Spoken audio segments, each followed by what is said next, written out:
Hello everybody and welcome to part 3 here on the Salisbury Grinch. This segment, at least the beginning section, is aimed directly at you, GA. Get some self-respect and respect yourself before you continue to embarrass yourself like the clown you are.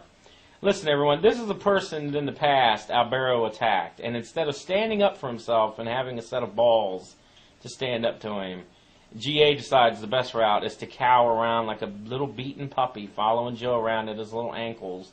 Everywhere that Joe goes, GA follows. Because according to GA, Joe's never told a lie on his website. Joe is just the most truthful person that ever walked the earth. So, I mean, honestly, GA, you need to grow a set, learn to respect yourself, and stop cowering around like a beaten little dog, because truly, you are really pathetic. Seriously.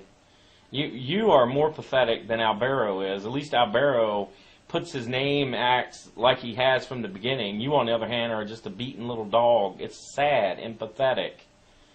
But whatever, if you want to follow around like a little lost puppy the rest of your life, that's probably what's best for you, so whatever.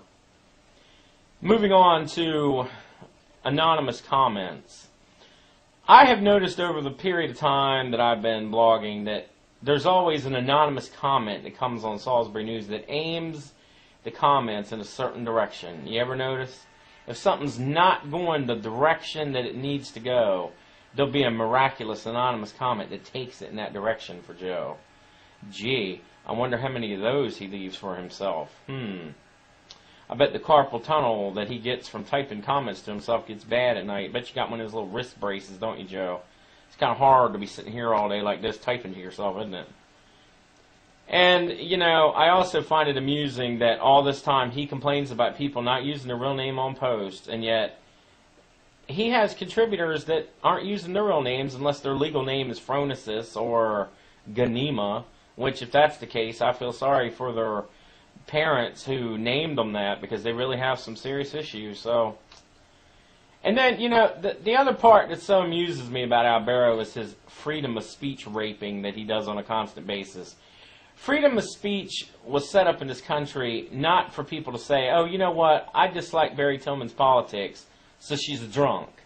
It was set up so you could say, I don't like Barry Tillman's politics because she's wrong about this zoning situation or that situation. See, that's the difference between freedom of speech and what you do, because you love to play that little push the boundaries. Oh, it's freedom of speech. It's my right to say. No, you know exactly what you're doing. You know exactly what you're doing. You rape the First Amendment. They ought to get a test kit out and find your DNA all over the rape kit, because that's exactly what you do to the First Amendment. But we'll have more about that in part 4, which is coming up real soon. Stay tuned, everybody.